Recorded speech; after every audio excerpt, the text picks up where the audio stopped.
Good evening, ladies and gentlemen, and welcome to the Real Chat Daddy Show. To say good evening, ladies and gentlemen, and welcome to the Tuesday night edition of the Real Chat Daddy Show. I am your host, Chat Daddy. Glad to be here with you guys on what is our Thanksgiving Eve. It is our Friday here at the Real Chat Daddy Show, so that we're able to get prepared for the Thanksgiving holiday weekend. I have another great show planned for your viewing and listening pleasure this evening. We have so much to talk about. With Thanksgiving being just 2 days away, we want to talk about safety tips for you and your family. The COVID numbers are steady on the rise. They're reporting that COVID cases among children are very high right now. So if you are hosting family and friends over, we're going to share just a few tips tonight on what you can do to make sure your Thanksgiving celebration is somewhat COVID safe, I guess we could say. I don't know if that's even a good word to say in this day and age, but we will give you some tips on how to host your family over with the right precautions. Also, tonight, we're talking about grief, depression, and anxiety during the holiday season. For anyone dealing with an illness, loss of a loved one, or just, may not be feeling the way you should be feeling right now, the holidays can be very sad, painful, and stressful for a lot of people. And tonight, we have a wonderful guest joining us to talk about that, as well as her famous father. We're welcoming to the show writer, blogger, humanitarian, daughter, and loving mom, Je'Niece McCullough, who is the daughter of legendary actor, voiceover artist, and one of the legendary kings of comedy, the late, great Mr. Bernie Mac. So she'll be joining us somewhere in the show, and we're going to have a great conversation tonight. She's very transparent about her own struggles of trying to preserve her dad's legacy while creating a legacy of her very own. Speaking of legacy creators, our co-host is the one and only Miss Kay Renee of Karen's Nuggets of Knowledge. And good evening, Nugget of Knowledge. How are you, my dear? And happy Thanksgiving, gobble, gobble, gobble, 2021. How are you? Back at you, Chat Daddy. I'm good. I call it Live Your Truth Tuesday, or some will say Terrific Tuesday. But this is a conversation we're going to be having with Janiece. It's going to be very powerful. Yes, yes, it is. Yes, Yeah. it is. So, how's your day going so far? Were you out and about today? Are you doing the hustle and bustle of the holiday, or was this just a regular work day for you? For me, it's just a regular work day, and I am frozen for some reason. Oh, there we go. Yes, you are. Yep, yep, I, you are. I don't know what's going, but no, just a okay for me, and thank God for Amazon. They'll be delivering my orders in the morning, and I will be preparing just a smidgen of a Thanksgiving meal. Just Oh boy, you are. So I heard smidgen, but I didn't hear anything else after smidgen. no, I said I will be preparing just a smidgen of a Thanksgiving meal, not expensive.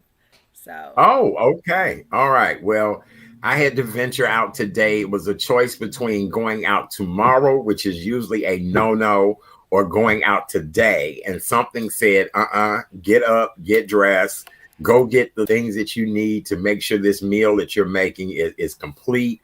And I got up today and the stores were chaotic today. They were really chaotic. A gentleman and I were in the store. There's something about older white man in me. And there was an older white man in line behind me. And he said, my God, can you believe how crazy and busy this place is? And I said, yes, sir. I said, I noticed the same thing too. And he was like, yeah, this is the second store I went to. And he was like, my goodness, I couldn't even find a parking space, So just want to forewarn everybody that if you do need to get everything for your meal, you may want to go this evening or early in the morning, because the later it gets on Thanksgiving Eve, and even for some people, Thanksgiving Day, it can be quite chaotic and hectic. So just so you guys know, and we want everybody to have a great Thanksgiving.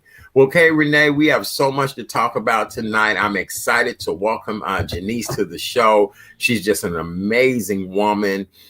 just so charismatic, very open, and I'm looking forward to that conversation this evening.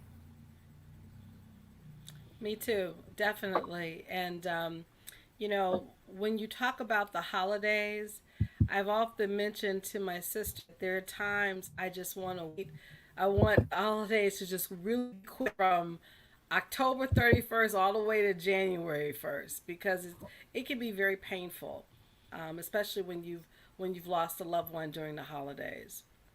Yeah, it can. It can. I'm wondering though, like, have people actually sought therapy to kind of work it out? Because, the way I look at it, we all lose a loved one. I'm without both of my parents. I've lost relatives, a lot of different things. So I'm wondering, not necessarily you, but a lot of people who, when it's so painful, have you really thought about seeking therapy to see if it, can help with the pain that you're going through?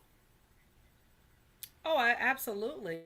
After when my father transitioned 8 years ago, and I didn't seek therapy until late in the process because I felt that I could handle it myself. It wasn't until one of my dearest sisters saw what I was going through, and she said, "If you do not seek therapy, you're going to crash, and it's not going to be pretty." And so I really thank her for having the wherewithal to see who what I was going through and to be honest. See, that's what true friends are about. To see you when at your best and to see you when you're sometimes not at your best. And so around the holiday season, as you know, my mom transitioned on 11 years. So Christmas for me is not the same like Christmas is for everyone. And some people understand that, and that's fine. And some people don't, and that's good too. Mm-hmm. Because your mental anyone else's. Right. Yeah. You're still breaking up really, really bad. I'm wondering what is going on. I don't know. If it's your Wi-Fi or I don't know. We'll just continue on with the show. Well, as you guys all Okay. know, we are 2 days away from Thanksgiving 2021, and the CDC has said that it's okay for people to have gatherings. As we all know, last year we couldn't have any gatherings. This year, with the number of people who have been vaccinated, quite a few people who have received their booster shots, they're now saying that if you don't have the booster shot, you're not fully vaccinated. So this really puts a lot of families in a struggle to figure out, what to do and how to have the proper situation and, um, gathering of people and not be worried about whether or not COVID is being spread at the event. Some tips that they're recommending is that who exactly you're inviting over to your house. Even though you may have invited people over so far, you might want to send out a text message or call people to really find out who's been vaccinated, who's not been vaccinated, who has had the booster shot, and who has not at all. If that's the case, you may want to limit the number of people who are coming in and out of your home so that you're not having, I guess we would call it cross contamination, or having people who are not vaccinated with people. We've heard of the breakthrough cases, all of that. And I know this puts a strain on a lot of families because there are people who are not getting vaccinated, will not get vaccinated. So one of the things that I recommend is that maybe people go get rapid tested before they come to your event or your household gathering. I went past a place yesterday and the line was a block long, and it was a rapid testing place of people who were getting COVID tests, to make sure they didn't have COVID.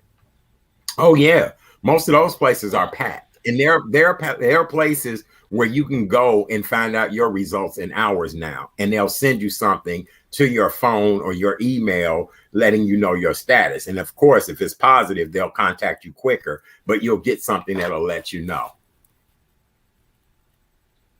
wouldn't that be just kind of crazy? You're getting ready to leave town, right? Because tomorrow's going to be one of the most busiest these days. Go get testing, and you find out that you're positive, ooh, goodness gracious. That Yeah. wouldn't be a good thing, but it would be a good thing because you would know. But at the same time, you purchase tickets and all that, and then come to find out that you uh, may have to stay home in quarantine. Right. Absolutely. Yes. Well, mask requirements have been lifted in dozens of states and communities across the country, but yet there are still places where the mask mandate are in effect. Illinois is one of 6 states that require you must still wear a mask in public indoor places. The other places where the mask mandates are required and still in place would be Hawaii, Nevada, New Mexico, Oregon, and Washington State. Illinois is the only one that's east of the Mississippi River that is still requiring this. And so they said that due to the uptick in cases and cold weather and people being indoors, this is why they're requiring us to still wear the mask. What do you think about that? You and I are on the wear the mask bandwagon anyway. Hawaii definitely was on that when I was there. And so what do you think about that? I still think all of us should still wear masks until November 2025 because as long as they're upticking cases, you have to play on the side of caution. And we're about to go into winter, and so we talked about this art until we're blue in the face. As long as people honor that requirement or suggestion, we're gonna still have upticks because people just don't believe fat means greasy. I just don't get it. We've been in this pandemic over 18 months and people just still don't get it. What's it gonna take? Right, and especially with this uptick in cases. Well, 2 states have been added to the Chicago travel advisory days before Thanksgiving. 2 states were added back to the Chicago travel advisory list as of Tuesday.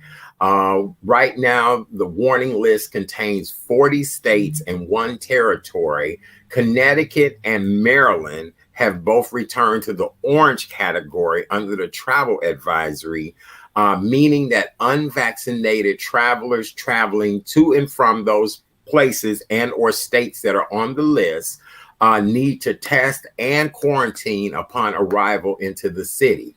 California, Guam, and North Carolina could come off the list next week, if at all possible. So, what do you think about that as well, too?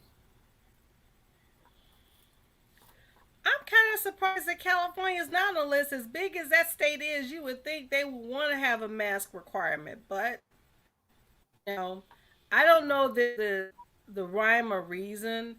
I'm just glad that I have common, or should say, basic sense enough to wear a face covering when I'm outdoors. Period. Absolutely.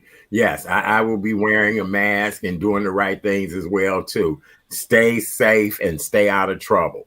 All right, what do you have in your list of things to talk about tonight? Well, there's somebody's going to be going to space in 16 days. Who? Michael Strahan, who Michael What? Strahan, he is Oh, I didn't hear about this. What's yes. the He when deal? he says, well, first it was William Shatner.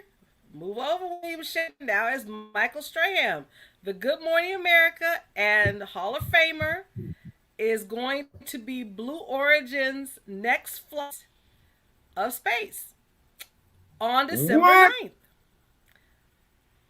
Blue Origin, which is owned by billionaire Jeff Bezos, approached him and asked if he wanted to be a crew member, and he excitedly said yes.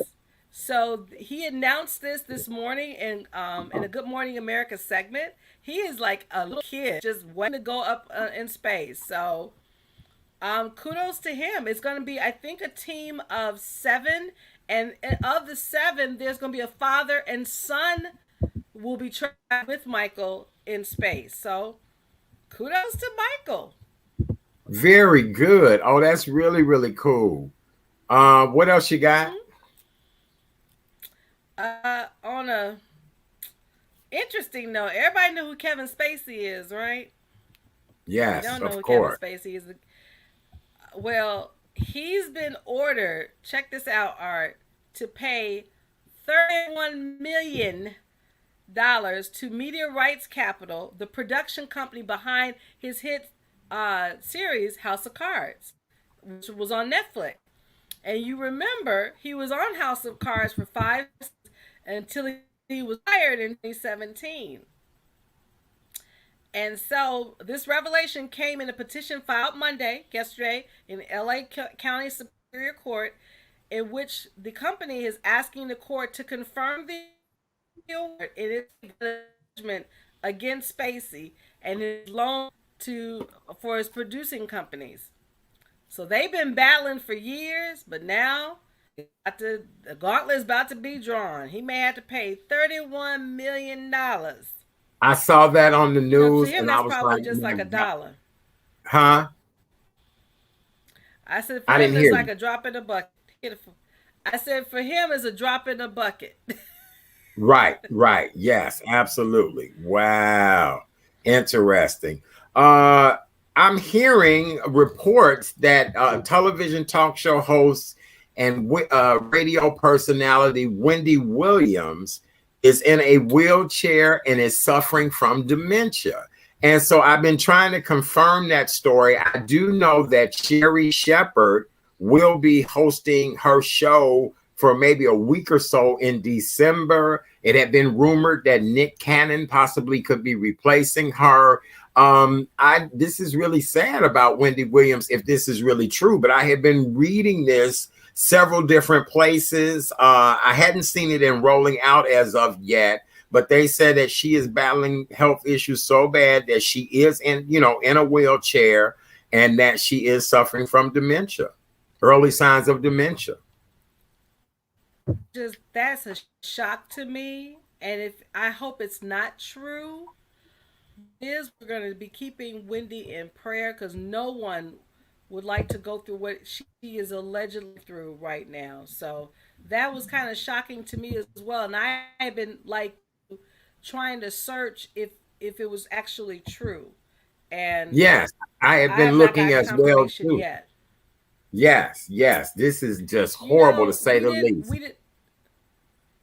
we didn't mention at the top of the show, but we must mention Malcolm X's youngest daughter, Mila Shabazz, unfortunately passed away last night. They say due to natural causes, but I find it kind of interesting that 2 days prior, the three gentlemen one of the gentlemen who was exonerated for the assassination of Malcolm X was free, and then this happens. What do you think about that?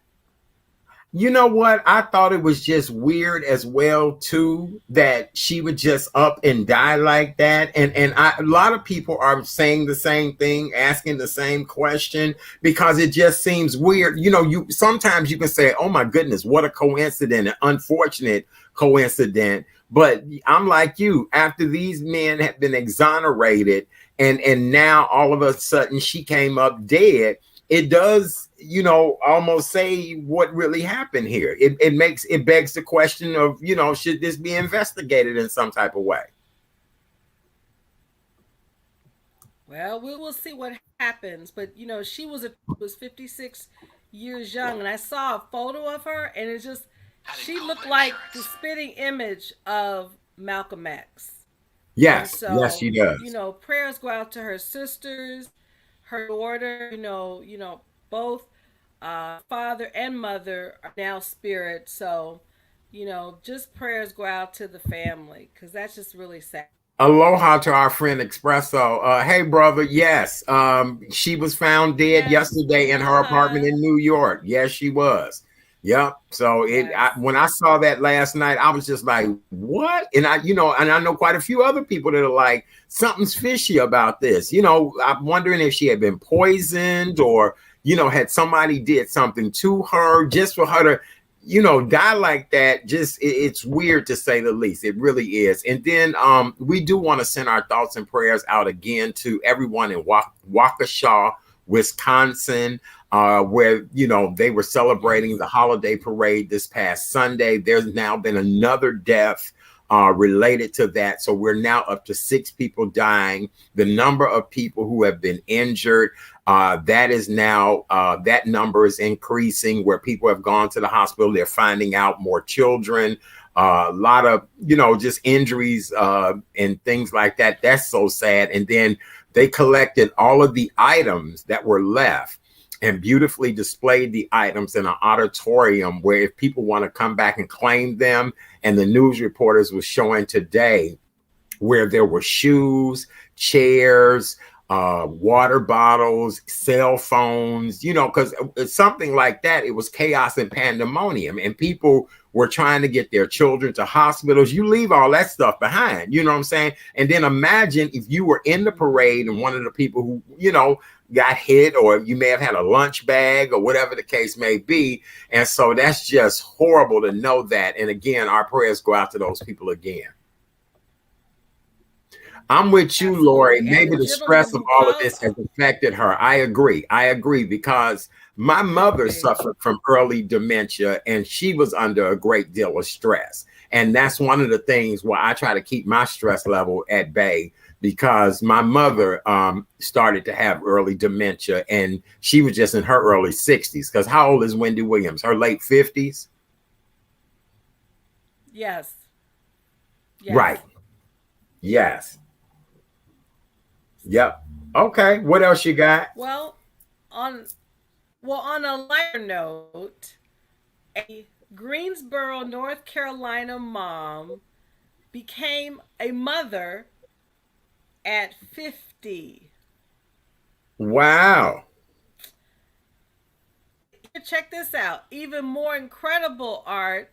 Her husband is 61.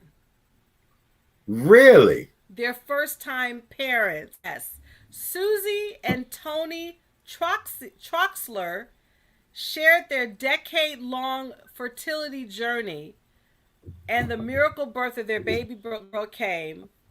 But yeah, she's a mom at 50.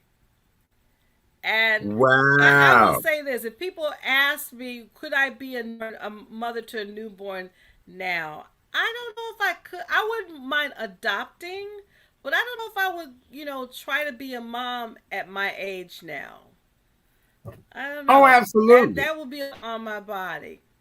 Yeah. I mean, here's the deal. If you go to bed at a certain time, if you do things at a certain time, you've got to be able to lift and carry and move a baby around, put them in and out the car. You've got to remember to take them out the car. You've got to feed them at a certain time. So I agree with you 100%. Just do like me. Just date somebody younger.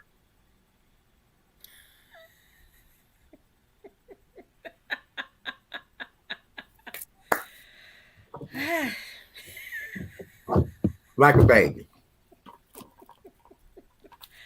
I don't know about that, but we'll have to talk about that offline. But okay. Like a baby. You have to burp them. You have to put them to bed. Yeah, that's a lot, because the husband is 61. Had he ever had a child before? No. So they're first time, but I can understand both of their enthusiasm and persistence to have a child, because if one thing about it, Art, fertility issues in the Black community is very quiet. A lot of women don't talk about that.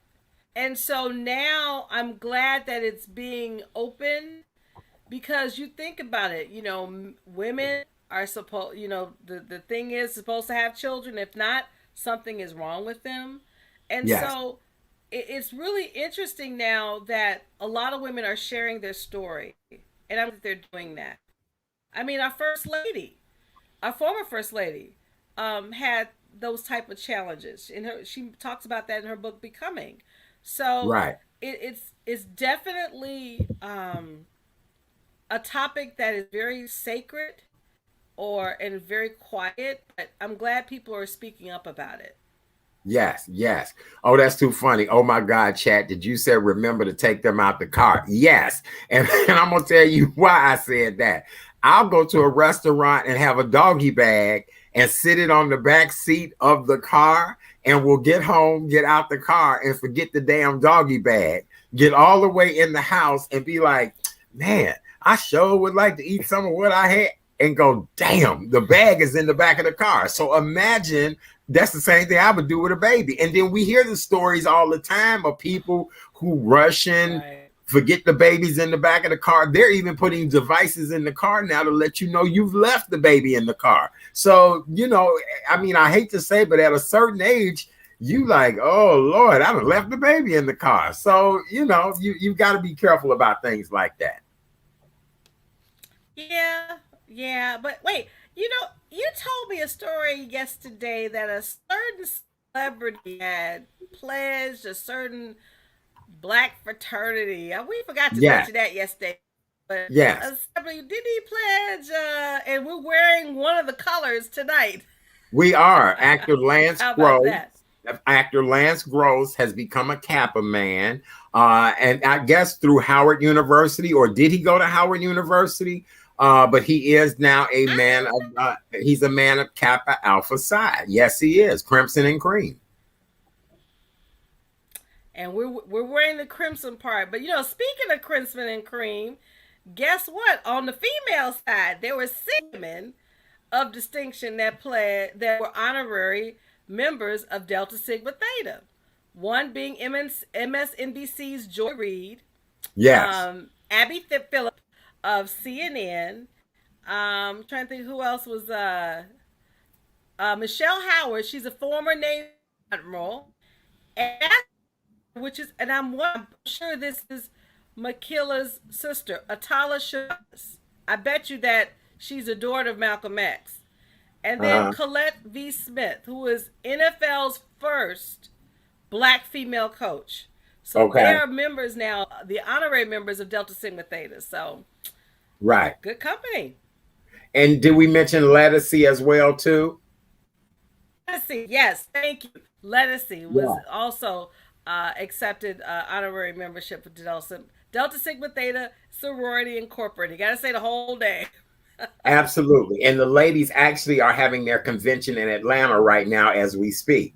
Or at least they may have had it over the Mm-hmm. weekend, but they were having their convention Right. over the weekend, and that's when those ladies were installed. So, congratulations to all of the notable Yes. new ladies of Delta Sigma Theta Incorporated, as well as congratulations to actor Lance Gross on becoming a man of Kappa Alpha Psi Fraternity Incorporated. So very good. Yes, you're right. You have to say it correctly.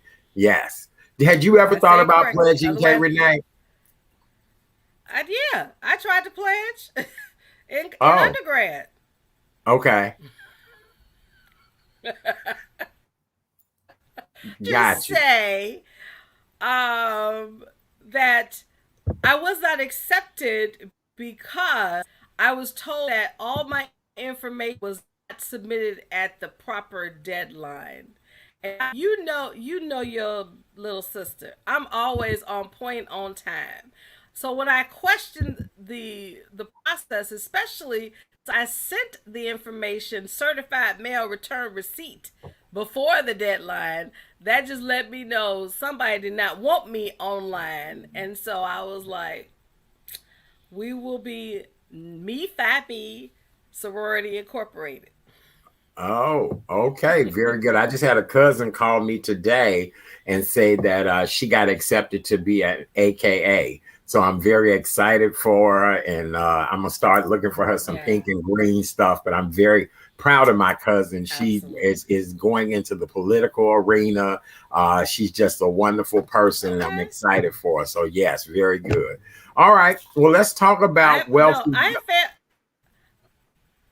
Huh? no. I was gonna say I have family members who are both in members of Alpha Kappa Alpha as well as Delta Sigma Theta. But yeah, I did try undergrad and was not successful.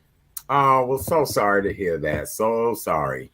All right. Well, let's talk about one of the wealthiest dogs on earth, a German Shepherd. I couldn't even say it, by the name of Gunther the Sixth, is selling his sprawling Miami mansion for $32 million. Wealth runs in Gunther's family. This particular dog inherited a $500 million fortune from his granddad, Gunther the Fourth.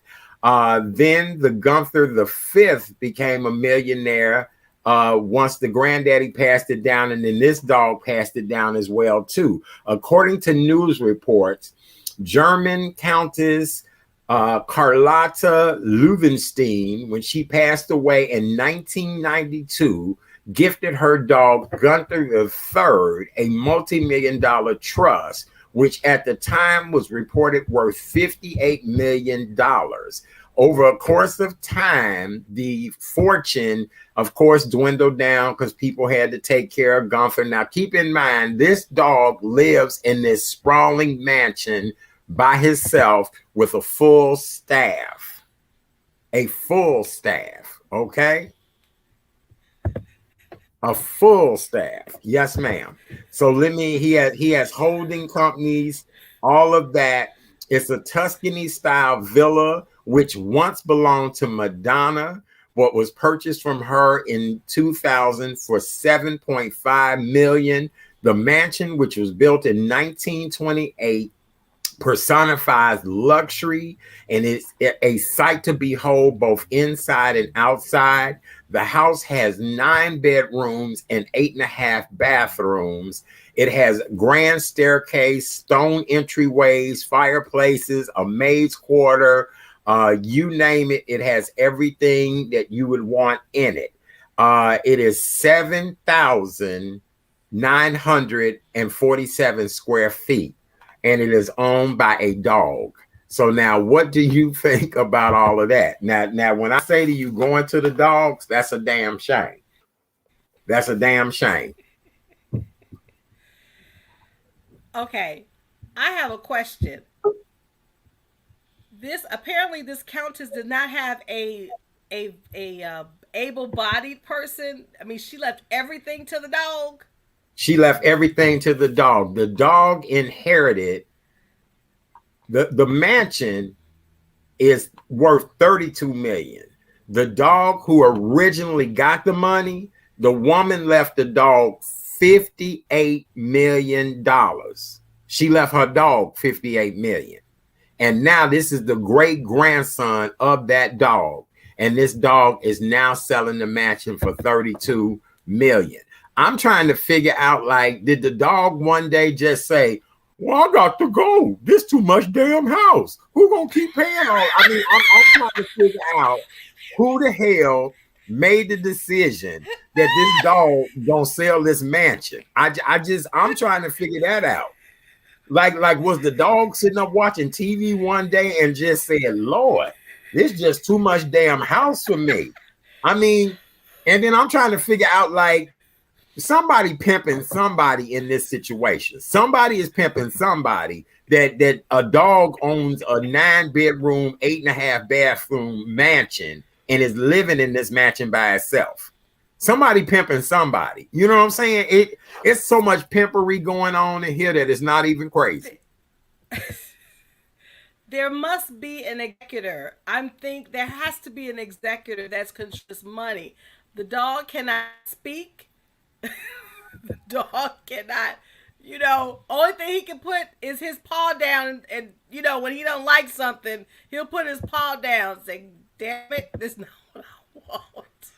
Girl, I mean, but again, we are talking about a dog here. I am a dog lover. People even tease me and call me a dog whisperer, all of that. But I just could not imagine a dog owning a mansion. And then here's the deal. He sleeps in the same room that was Madonna's bedroom, the master bedroom. But I'm trying to figure out, like, did one day was he just like, you know what? I need to downsize. I need to maybe just go to a regular kennel. You know what I'm saying? I'm trying to figure out somebody pimping somebody in this situation. Like, I need to, I need to go and tell these people, listen, I'm Gunther's long lost black relative, Marcus Shepherd or Luther Shepherd or whatever. And that, I want to see about my cousin's business matters. I am afraid for my cousin, all of that. I'm gonna be like, look, Gunther, you okay? Do this, do that. Since I'm a dog whisperer, I mean, I don't know. That's crazy as hell. That is crazy that a dog would own a mansion that's worth 32 million and we struggling to pay a monthly note just to live. You know what I'm saying? Something ain't right about all of that. We need to go to Germany, I guess.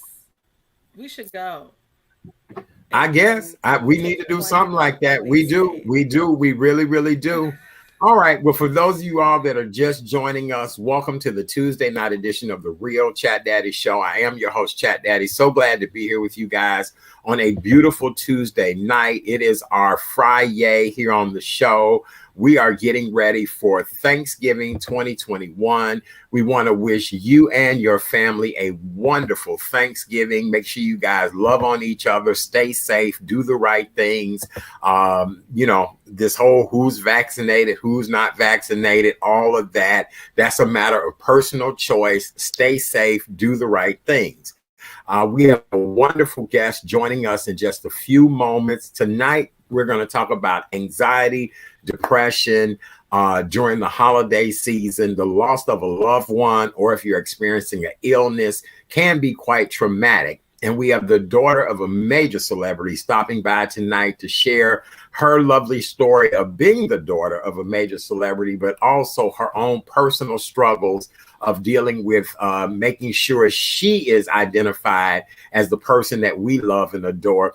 She did a radio show last Thursday night. It was thebombdiggity.com. I'm rooting for her to get her own radio show. I'm just saying, y'all. I'm just saying. So I could be a guest on her show. Kay Renee, I sent you information about Je'Niece earlier. And she really is just a treat. If you've never met her before, you're going to be madly in love with her. She's one of those people that whether it's a cocktail or coffee, you're able to sit back, talk with her, so down to earth. And if you read any of her blogs, which we'll tell everybody how they can read her blogs later, her transparency is just what makes me smile and cry all at the same time. She did one particular post and I was so moved by it because I thought as if I had written that. You get what I'm saying? Something that I had been wanting to say about my life and things that were going on. She so eloquently summed it up that I sent her a message. I said, baby, you own to something here. And that's how she's here with us tonight. Ladies and gentlemen, please welcome to the show, writer, blogger, humanitarian, daughter, and loving mom. And I've watched her baby grow up. Her baby's like a teenager now. This is so weird. This is so weird. Ladies and gentlemen, the daughter of Chicago's very own actor, comedian, voice artist, and one of the legendary kings of comedy, the late Mr. Bernie Mac. Please welcome to the show his incredible daughter, Miss Je'Niece McCullough. Yay! Let's get on in here. Let's get on in. Yay! Yay! Hey. Oh my gosh. That was, man, that intro, I was like, who is she? What are you talking about? That's all right. Look, as I tell people, drop the check in the mail, honey. Drop the check in the mail. I got you. I got you. I love it. Love it. How y'all doing? Good. Kay Renee, are you still there? Did we lose you, darling? Good. I'm here. I'm here. This is good. Thank you so much for having me. Je'Niece, can you hear Kay Renee okay? She's going in and out for me. She's having Wi-Fi issues tonight, so we're gonna try to get through this as best as we. Listen, I had to get on the iPad because mine, the MacBook was like, no, we're not doing it. So I was like, well, let me get on the iPad and see if we can work it out that way. So I understand. Absolutely. Je'Niece, you look so beautiful tonight. It is an honor and a pleasure to have you here with us this evening. The eyeshadow is popping. It's popping. Yes, it is. Yes, it so is. Je'Niece is on point. I gave you such a great introduction. Sure but did. I so love to hear when you tell who you are, when you share your story. Again, you had a dad who went from being everyday guy to major superstar. Yeah. And I always take so much comfort in when I'm close to people who are able to share those stories. So we're going to turn it over to you and let's get to talking. And then I do want to talk about the depression and all of that later. Absolutely. But go ahead and tell your story. Oh gosh. So it's like you said, for me, I have always been my father's daughter. Like that's even before he became known, and famous to the world, through in the neighborhood, he used to be called Black. So I remember being sent to the store to get his cool that back in the day when he used to smoke and when you could send the kids with a note to get the cigarettes. Yes. And I used to go, and everybody, oh, that's Black's daughter right there. I've never not been my father's daughter. And then when he became famous, it was such an odd transition, not for our family, so to speak, but more so the way other people began to treat me. And to my dad's credit, he actually warned me about it. Like right when his career, when we could see it was about to take off, he was like, listen, I need to sit down and tell you something. You need to prepare yourself because you're about to be hated right now. And you about to be hated for no other reason but because you're mine. And he was like, it's a double-edged sword. He was like, because I take good care of you like I'm supposed to. He was like, but you're gonna bear the brunt of that. He was like, because everybody has a ghetto story. He was like, but they're not gonna respect yours. They'll respect mine because I came from nothing and built something. He was like, they're not gonna see it that you built something on your own. They're going to see it as it got handed to you. And he was like, but if I didn't take care of you, it's a damn shame Bernie Mac don't take care of his daughter. He was like, but they're not going to come at me. They're going to come at you. And I remember it was so odd as he was saying it because I was just like, I was such a Pollyanna back then too. Like I'm a lot like him, but I'm like him fused with a care. If you fuse him with a Care Bear, that's me. And so I was like, no, if you just love everybody will love you in return. No, that is not how it works. And so I remember like 7th grade, we didn't have a whole lot of money because he had quit his job. Well, he did everything he could to get fired from Wonder Bread. So 7th grade, we were, not poor, but we didn't have a whole lot. And I remember 7th grade, I used to get teased incessantly for, I didn't have fresh gear. I did it for whatever number of reason. And then he did Def Jam for the first time when I was in the 7th grade. But that wasn't the performance everybody remembers. Then 8th grade, he did the I Ain't Scared of You. And I got voted best dressed. And all of a sudden everybody was, oh my God, you're so great. Now keep in mind, Def Jam didn't pay. So the financials hadn't changed yet, but somehow everybody's perception of me had. And then by the time I was a sophomore in high school, that's when we were really doing good. We had moved downtown, like we had moved on up like the Jeffersons. And so the perception was really, now it wasn't I was being teased for not having anything. Now it's being teased for having too much. Because, I grew up before MTV's My Super Sweet 16. If I grew up in that era, I'd been all right. But I didn't grow up in that era. That's right. So for me, the resistance to being called Bernie Mac's daughter started then because I hated being reduced. I was like, I'm a person. Like, and it wasn't about I wasn't proud to be my dad's daughter. It was just the automatic assumption that I was just, she thinks she all that. Oh, it's that I was automatically this awful person simply because my dad had become famous. And so that has been like my life's, you know how they say that what you resist the most is like, that's where your greatest healing is. That's the thing you're supposed to lean into. It took me a really long time to lean into, I am Bernie Mac's daughter.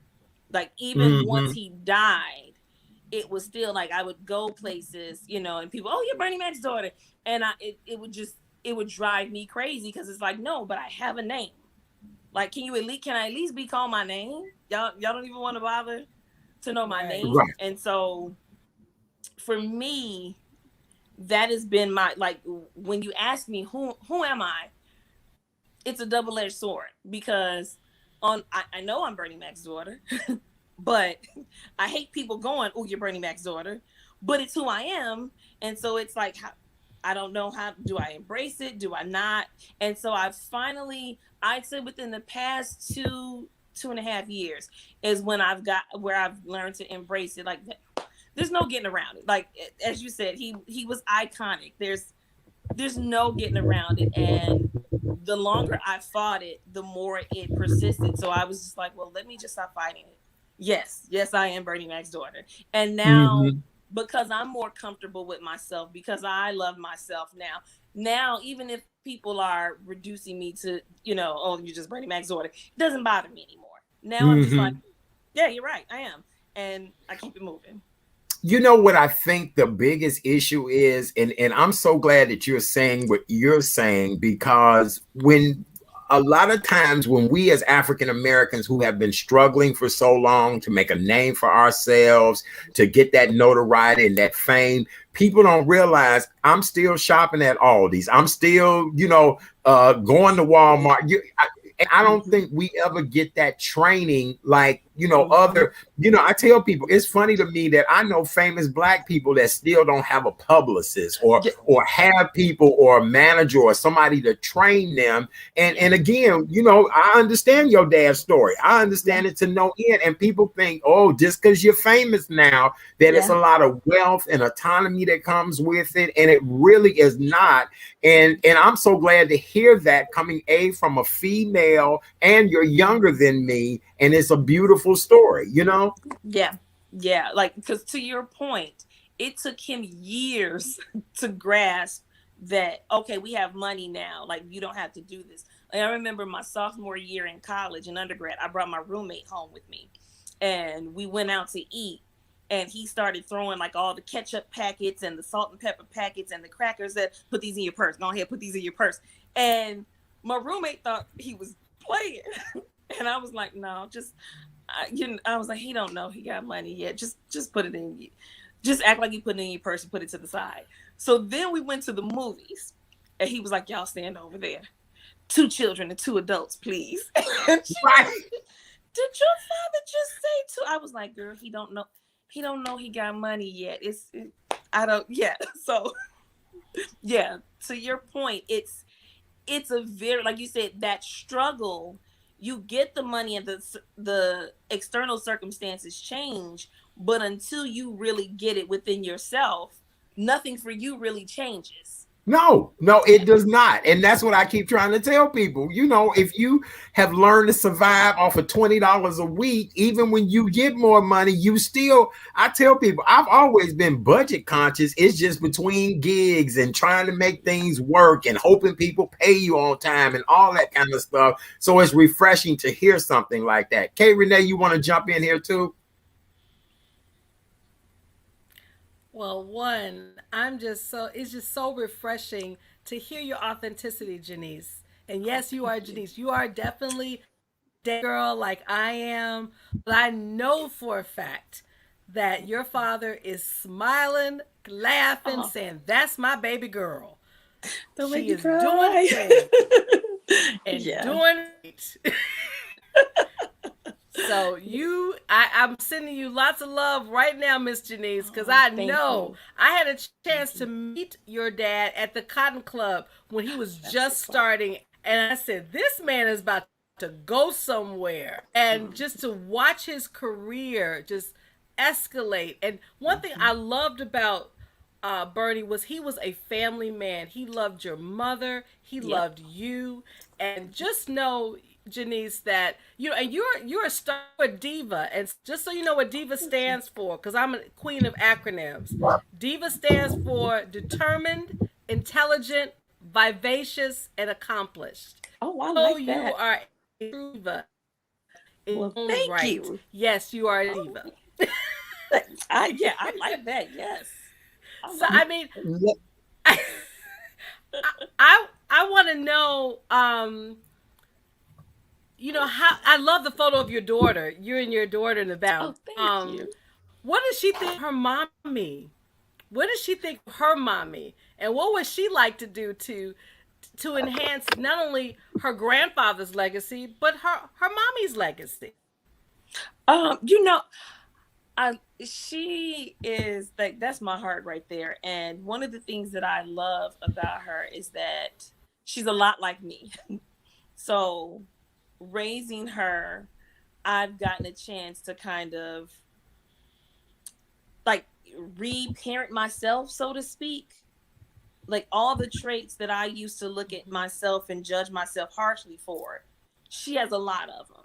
And the grace and the care and the love that I give her has taught me to stop and give it to myself.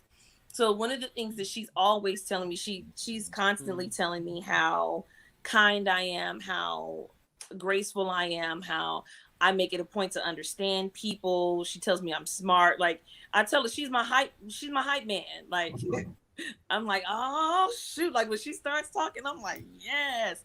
And so for her, one of the things that I love, because unfortunately for her, she didn't get the time with my dad that I did. She was almost 2 when he died. So for a couple of years, she said she remembered him. And now she's kind of like, I don't remember that much, but I make it a point to talk to her about him all the time. We watch his shows and movies and stuff. So she doesn't have that baggage that I have about her grandfather being famous. Like for years, we would go places and she'd be like, hi, I'm Jasmine.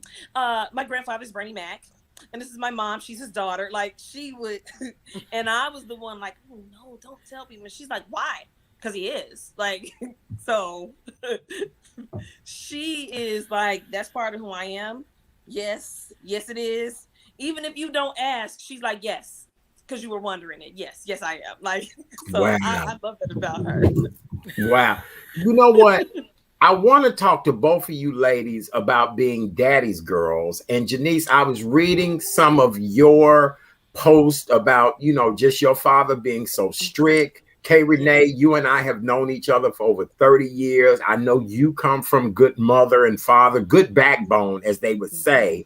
Don't be out after a certain time, sit your ass down, don't be fast. I know all of that. What advice? I want to start with you, Janiece, with going through all of that with your dad. When did you come into your own of I'm a woman and I've got to take control of everything? Because when them dads are controlling and them dads want the best from, I already know. Child. When did you come into your own through that? I would say college.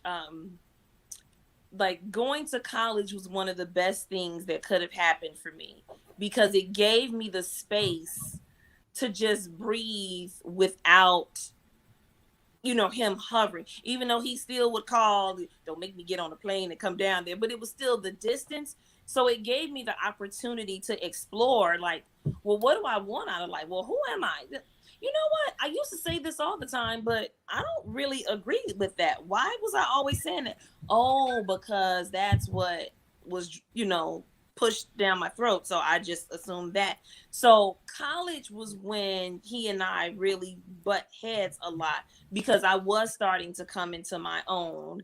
And it was like, I love you, but some things, no, I don't agree with. No, I don't. And then I met my ex-husband at college. And once we got engaged, that was really when it was like, okay, I love you. I'm going to always love you, but you're going to have to move on. Like, you're going to have to move on over here now and let me take the reins. And even then, there was still this part of me, as much as I was kind of like rebelling, if he said left, I was saying right, just to spite him. I was still looking towards him. And I'll say like 30 was really like that. My whole Saturn return, that was just like, okay, everything's got to change. Like I filed for divorce. Jasmine was a year old and it was right before he got sick. That's when I really was like, I used to live for my dad. Then I got married and I was living for my husband. No, now I've got to live for me. And so it was just, I'd say like 19 to 30 was a whole transition of coming into that. Wow, interesting. K. Renee, being a daddy's girl, what about you? Well, as you know, but doesn't know, my father was a recovering alcoholic, and during out my mom's marriage, and then of course when I was growing up, when he made the decision to uh, live his best life, and I rarely tell this story. It was one Christmas where he needed some Hennessy,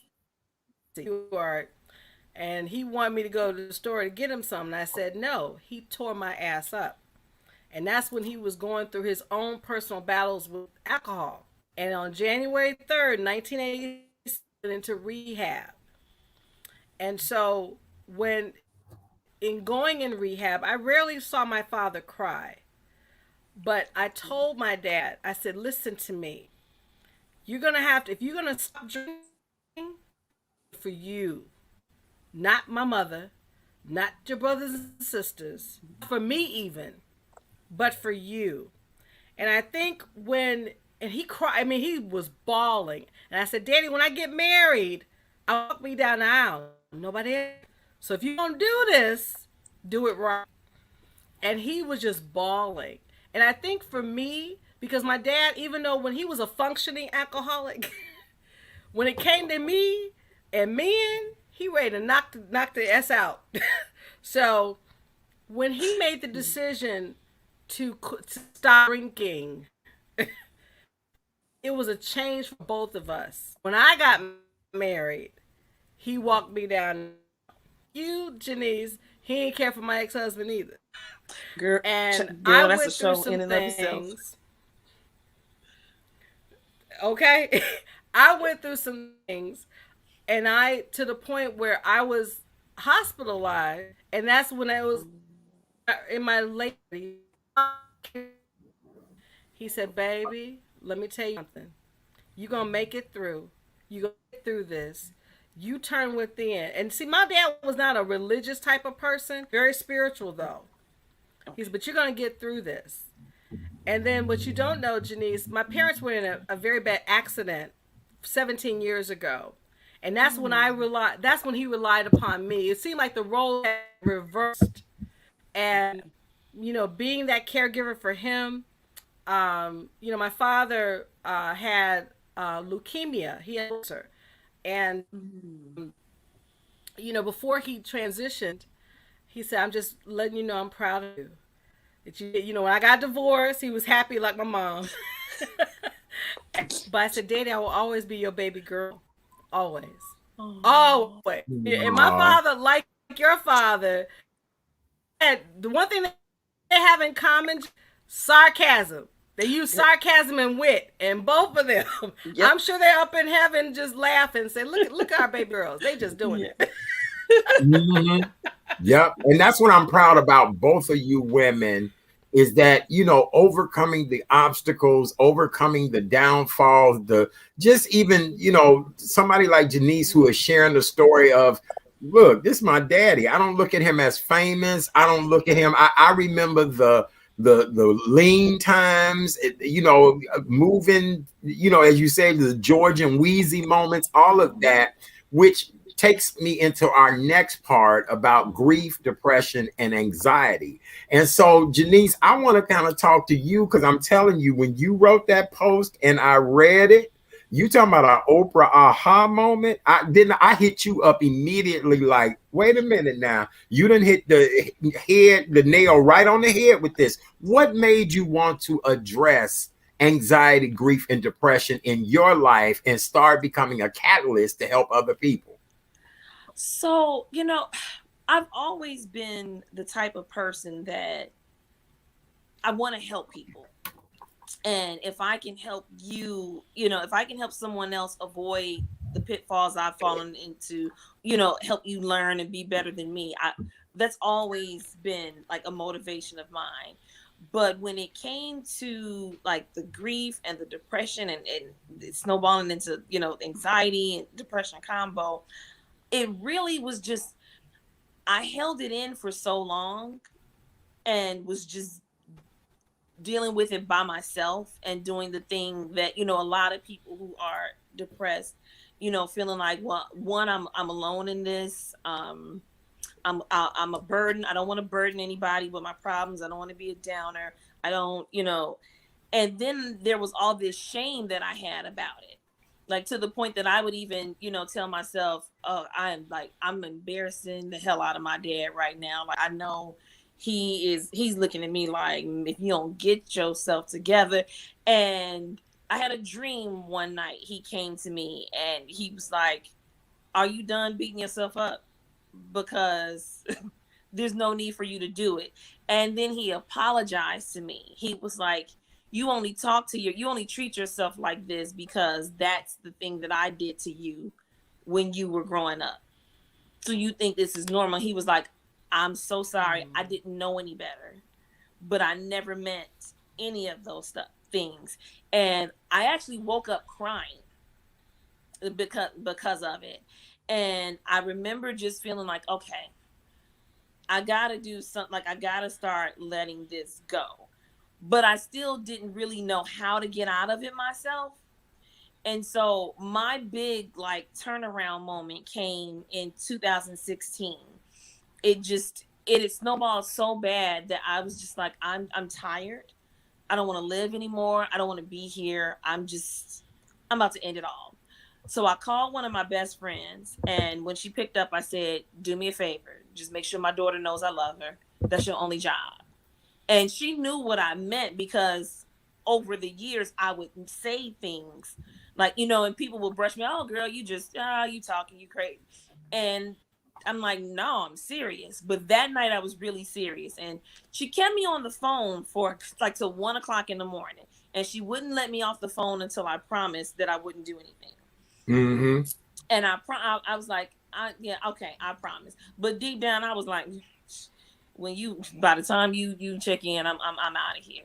Mm-hmm. So I took my daughter to school, and then I came home, and I closed the garage door, and I sat in the car with the car running. Because up until then, all my thoughts were really violent. It was like, I'll either take one of my dad's guns and blow my brains out, or I'll drive into an 18-wheel. Like, it was all really violent. And I was like, if I do it that way, the impact, like, on other people, like, if I blow my brains out at my parents' house, now I've tainted my mom's house. You know, she have to clean that up. I won't do that. Like, if I jump in front of an 18-wheeler, that I might impact other people, you know. And so I was like, no, this way I'll just be at home and it'll be cool. And I think like 25 minutes passed. And I was like, man, this is taking like, it takes this long? Like, why it take, man?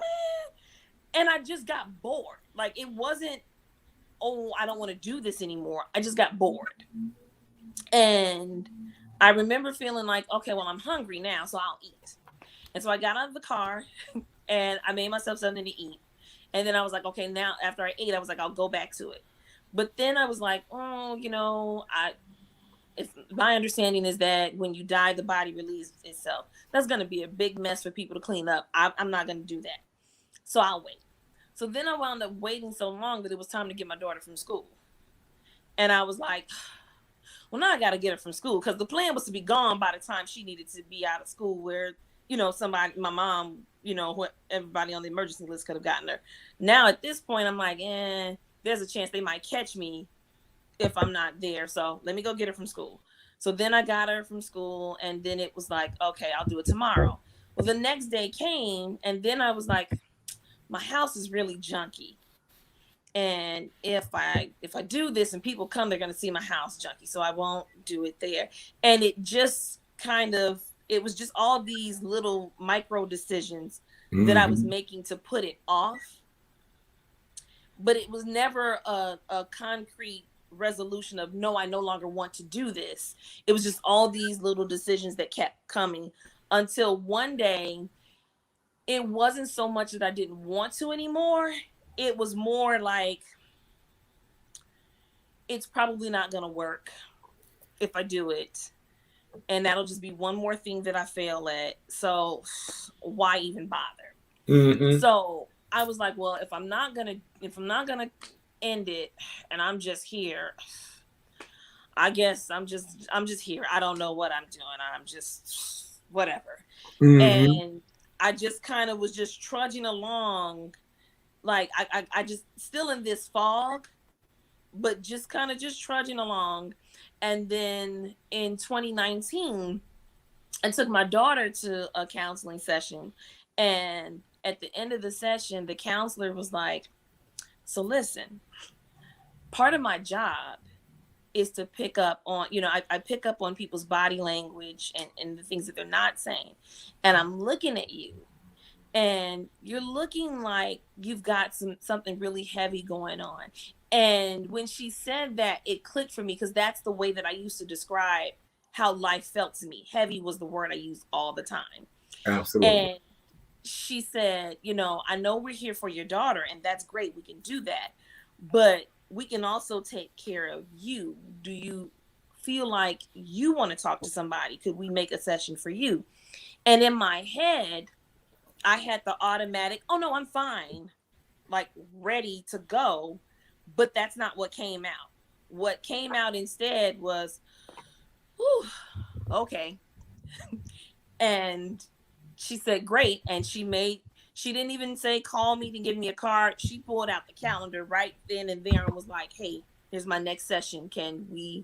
When can we go?" And I made the appointment and I started going. And it was in the preceding sessions that it just all kind of started to come out. And it was, what I realized is, I don't know if it was so much the depression anymore. It was, now I had this guilt and shame for even having felt that way. Mm-hmm. And I just remember feeling like, okay, if this is how I feel, I know I'm not alone in this. Mm-hmm. So something just said, you need to get it out, like write it. And so I wrote it all down. And then after I finished writing it down, something just said, "Now you need to publicly say it." Mm-hmm. And you know how you have those moments, you're like, "Wait, you say what? Hold on. Now look, I wrote it down. Now you want me to actually tell people this?" Mm-hmm. And it was like, "Yes, just do it."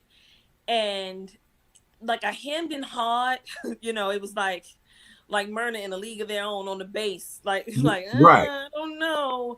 And finally I just said, "Okay, what have I got to lose?" Like 3 years ago, I was thinking I'm gonna off myself, so I might as well just go ahead and post it. And I did. And you know how like you work yourself up to do something, and then you do it, and then like as soon as you do it, you're like, "Oh my gosh, was that the right thing to do? I don't know if I should have." And that's what I did. Like I hit publish. It was out there, and then I was over here freaking out, like, "Oh my gosh, I've said it. Like I can't walk that back now. The internet is forever. You put it out there, somebody's got something." And as I was spiraling into that, you messaged me. But God. And I burst into tears when I read your message. And that's when I said, "Okay, this is why. That's why I was supposed to do it." Okay.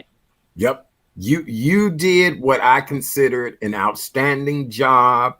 I felt as if you spoke not only for me, but anybody else who's in that particular situation. And see, depression, mental illness is really taboo in our community. We don't want to talk about it. We don't want to address it. We walk around, "I'm fine, I'm fine." I have told people for years that I felt as if I was struggling with stuff. People would laugh it off, hand me another drink, tell me, all of that. And it's like, listen, I have had so much stuff to happen that has been so unbelievable that even I went to a white therapist one time that looked at me and she just started writing prescriptions for medicine. And when I left out the office, it was a Black lady who said to me, "Listen, I know who you are." I said, "Really?" I said, "Well, it seemed like that heifer in there didn't know who the hell I was." She said, "Look, don't take all this medicine. Mm-hmm. She said, this medicine will affect you. It'll change who you are, and you won't be who the world loves and adores. She said, your problem is honesty, straightforward, and tell it like it is. You get what I'm saying? Because I told you in confidence on our call last week, same struggles, same problem. Like, if I do this, who gonna clean it up? If I do this, who gonna bury me? I want a funeral just as fabulous as I am when I was alive. So it'd be just my luck. Y'all been and had me a damn graveside service talking about where we cremated him. I mean, you go through a lot of different things. Yeah. Your mind is playing tricks on you. And we were talking about Wendy Williams earlier tonight and her having dementia now. Yeah. My mother had dementia at an early age. So it plays a lot on you. It wasn't until I went to a spiritual psychic who told me that I was going to outlive all of my enemies. And that's what has given me hope to stay alive to this very day. Wow. The psychic had told me, she said, it's so many people against you, it's not even funny. She said, but guess what? You're going to outlive all of your enemies. And the funniest thing is, I have stood over the coffin of many of my enemies to this very day. To this very day. Wow. So that's why when you wrote that, it brought tears to my eyes as well too. And that's why I will love you always, because you help to tell the truth about somebody going through something. Yeah, because and to your point, like when you said you've told so many people and they brushed it off, that's one of the things, like as I started to work on it, because even like with my family, like when my dad died, like one of the things that they kept saying is, you acted like you were fine. And I was playing stuff back like, no, I didn't. Like, no, if you like, I may not necessarily volunteer information, but if you ask me, you're going to get an honest answer from me. And so there were times when like people were like, how are you? And I was like, man, I'm just here. I don't even know. Like, I ain't gonna lie to y'all, I'm messed up. And the only way I think I could be even more messed up than I am now is if something happened to my daughter. Like, and the answers like progressed beyond that. It was like, man, I don't even want to be here. Like, I'm just here because of my daughter. And then it snowballed to a place where I was like, at first I used to say I was here for her, but now I'm not. I feel like I'm not even doing a good job for her. I feel like I'm gonna bring her down, so she might be better off without me. Like, and I was saying these things out loud and getting the, oh, you'll be fine, just girl, you be strong, pray, like all the cliches, all the platitudes. And it was like, no, but I'm like, for real. Like, the example I gave people is, remember when Diddy ran the New York Marathon? And he went on Oprah and he said, like, at a certain point in the race, like, he was on the side and he was saying to people, like, please help me. And everybody was just like, yay, you got Diddy. He was like, no, help me for real. Like, that's how I felt. Like, I'm sitting here telling you I'm not well, and you are giving me these platitudes. It's not helping me. Like, and so that's how it becomes now. Like, I want people to know that they're not the only one. That's and right. Two, for the people who don't understand it, I'm not even mad that you don't understand it. Like, I'm glad you don't.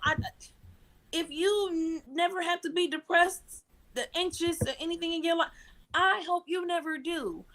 But chances are someone who has.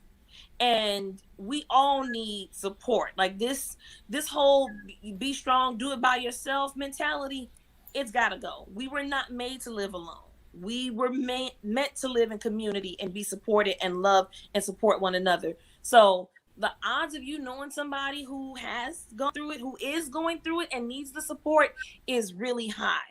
So if I can just help put some practical information out there for people to grasp, oh my gosh, this is what it looks like. Yep. Oh, this is what it is. Oh, okay. Yep. Yeah.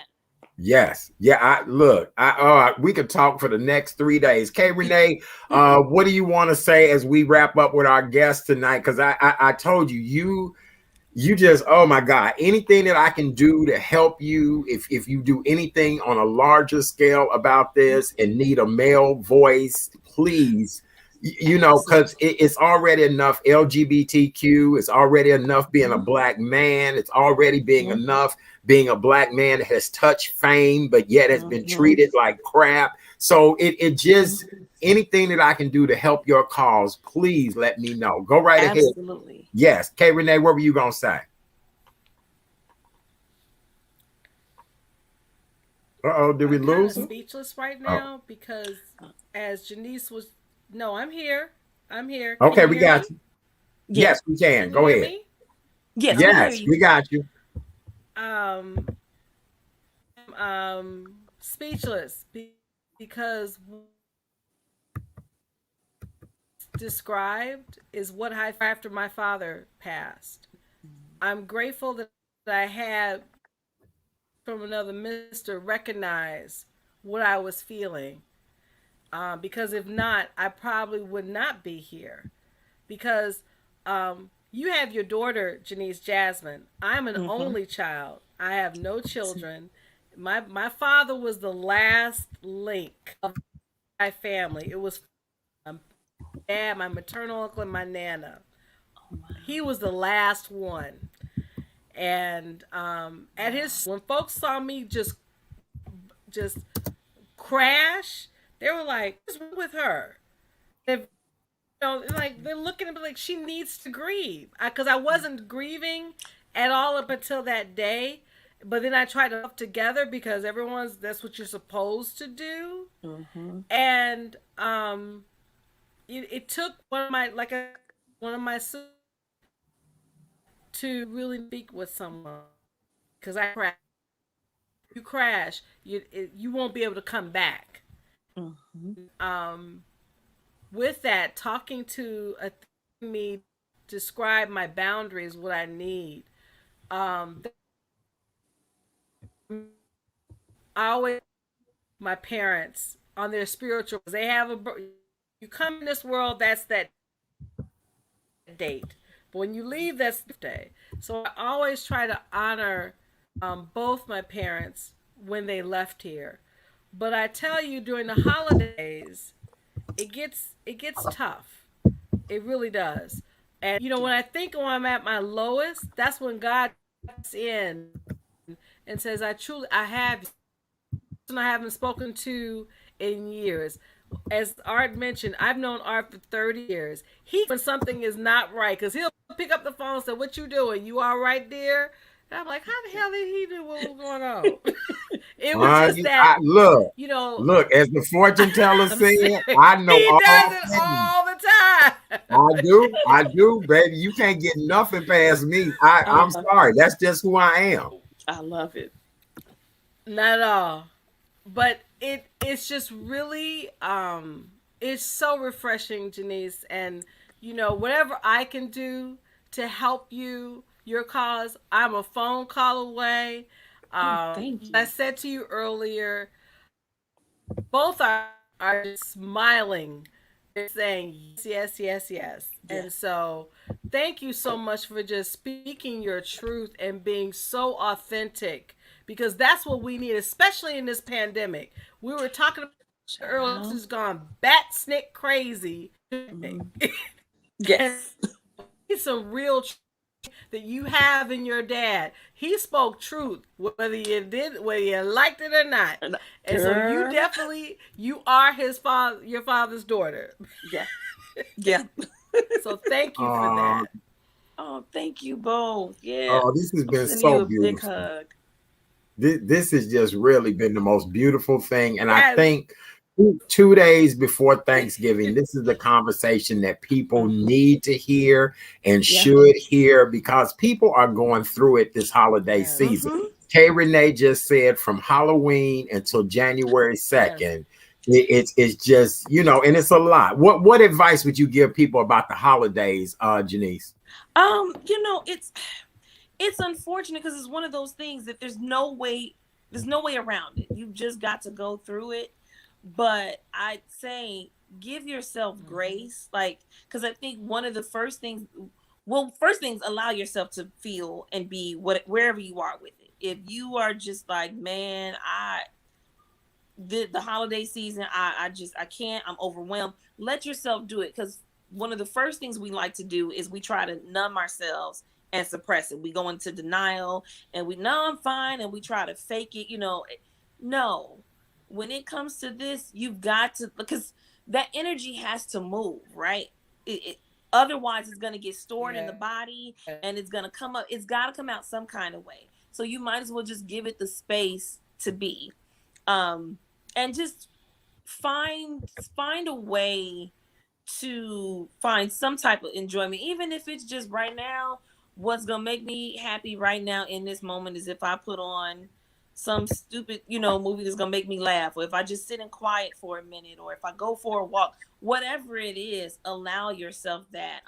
I know for me, I've had to stop trying to fit the holidays into the same mold that they used to be.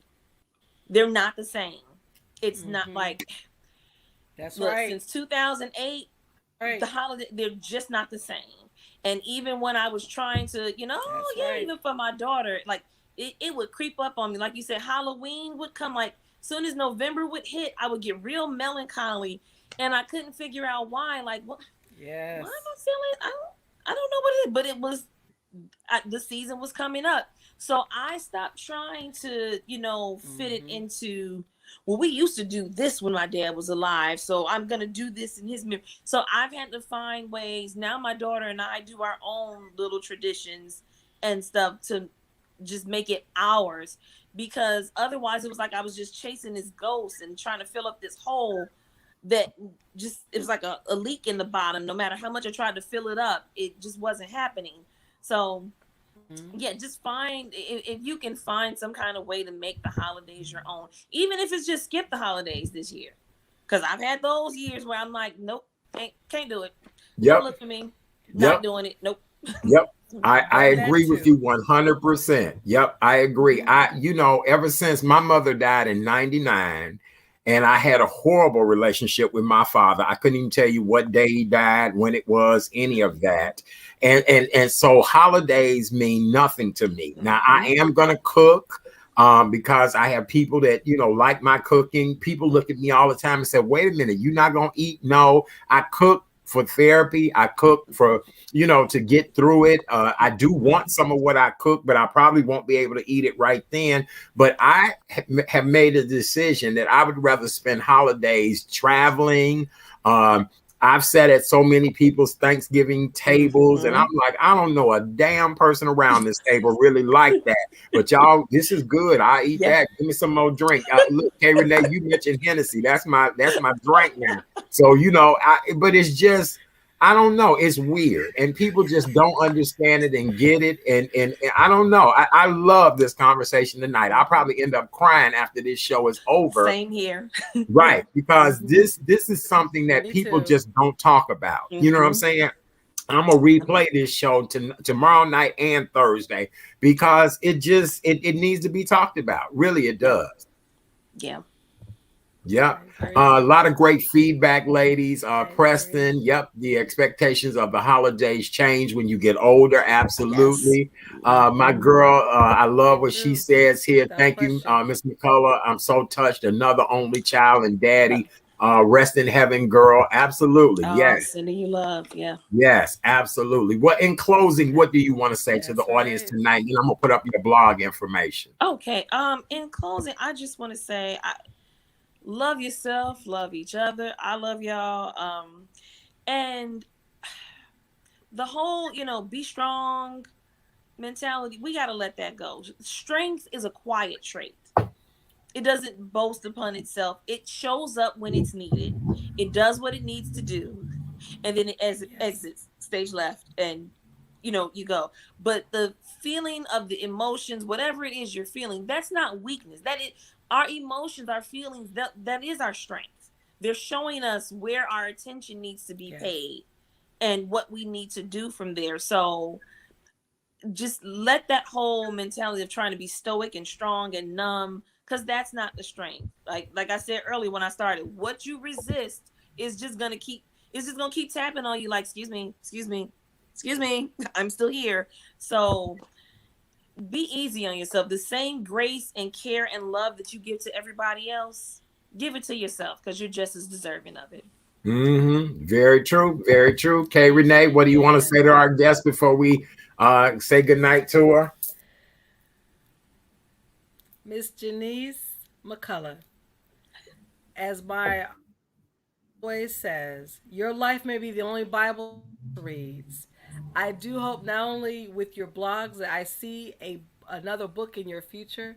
Whatever I can do to help, I'm a phone call and an email away. Give Jasmine a big hug from Auntie Carrie. Absolutely. Yes. And Uncle Chat Daddy. And Uncle Chat Daddy. Will do. Sorry. Yes. And thank you so much just for you. My pleasure. Absolutely. Janiece, you need to slide to the side so we can see that picture. We're right. We look who her daddy is, y'all. Look who her daddy is. Look at that. Look at who her daddy is. Right. Who you with? Janiece, let me who you with? One thing before I let you go, when it became so Hollywood, did he ever finally say, now I am a rich man? Yes. Okay. Yes. Real quick. I wanted, like, by the time I got married, that's when he really was like, okay, I'm rich. And so he was against me marrying my ex-husband. Like, man. And the day of the wedding, I got sick the morning of. And it was, he and I were the only two people in the house. Everybody else was gone. And I tried to sneak in his bathroom to get some medicine. And he caught me. So first, he's him. So first, oh damn, you sick as hell on your wedding day. You got loose booty. Oh, like he's going all on, and I'm like, oh gosh. And so then he looks at me and he goes, that's probably a sign. You ain't got to do this.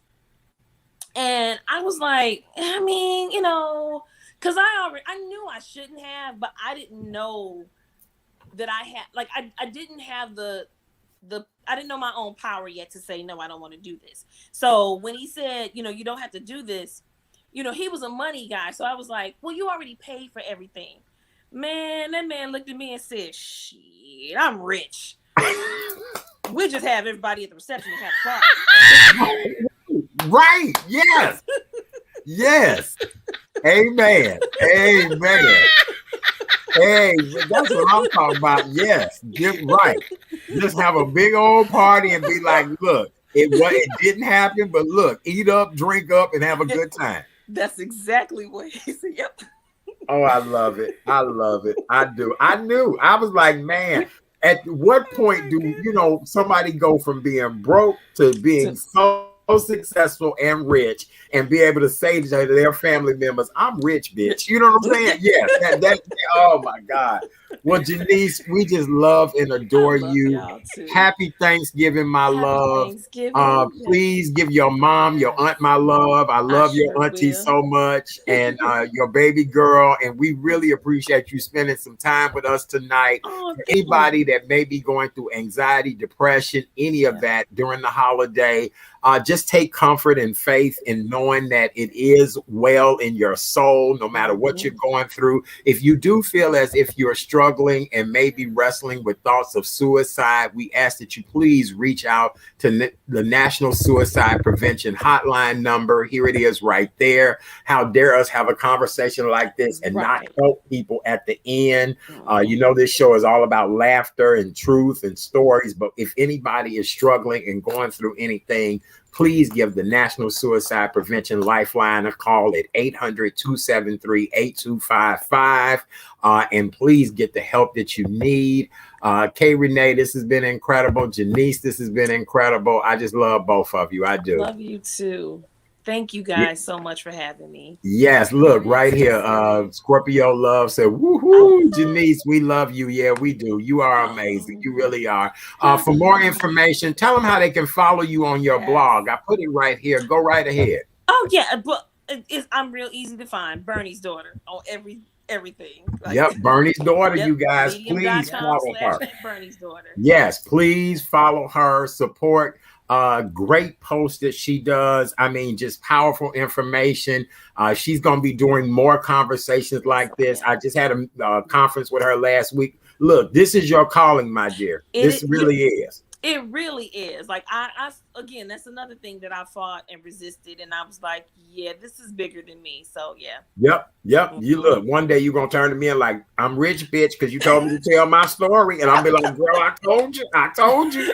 Yeah, absolutely. Yes. Well, we love you, my love. I love you guys. Have a beautiful Thanksgiving, and we'll be in touch soon. Yes. All righty. All right, ladies and gentlemen, the amazing Miss Janiece McCullough, the daughter of the late great Mr. Bernie Mac, telling her truth, talking about anxiety, depression, growing up under the guise of Mr. Bernie Mac, and just a beautiful human being. God bless, and we'll talk to you soon. All right, love you. All right, my love. See you later. Okay, bye.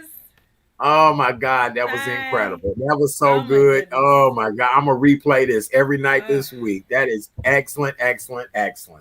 I know. Are you tearing up, baby? I know. I was too. I really was. I had to keep laughing to keep from crying. What do you want to say? Oh, she crying too. Oh, we love you, Janiece. Oh, she boohooing. I see her in the green room. Oh, Lordy, we love you. I know we all gonna cry because it's a lot. It is really a lot. It really, that helped me to get that off of me tonight. You know what I'm saying? Just, once my mother died, nothing stayed the same. And it just, and it will never be the same. I believe my mother's death was the catalyst of my cancer and everything.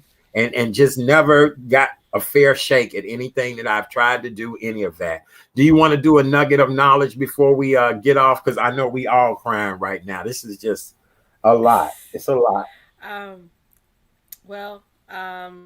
hoping this will inspire you and Sister Janiece. When writing the story of your life, don't pen. And again, that's Live Your Truth Tuesday. Write and edit your story often. Right. Amen. For more information, Karen'sNuggetsOfKnowledge.com. Please visit her, check her out. For more information about yours truly, please visit therealchatdaddy.com. Therealchatdaddy.com is where you can get more information about me. I got to go, child, because I'm about to boo-hoo my tail off. I love you, K. Renee. I'll talk to you. Be well, everybody. Happy Thanksgiving, you guys. Be safe. We love you all so very much. We really, really do. Be safe. Eat well. Take care of yourselves with your family. And we're out of here. God bless. Talk to you guys later. Happy Thanksgiving. Bye. Happy Thanksgiving.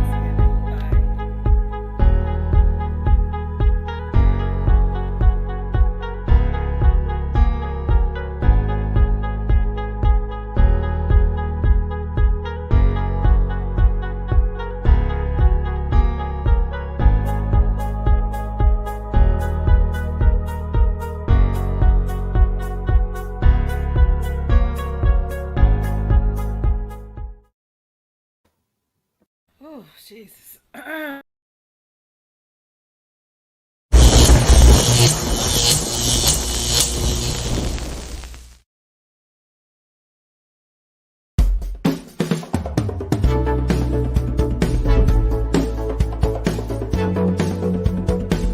It's the Real Chat Daddy Show.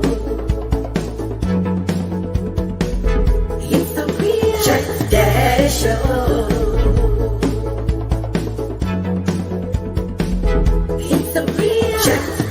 Show.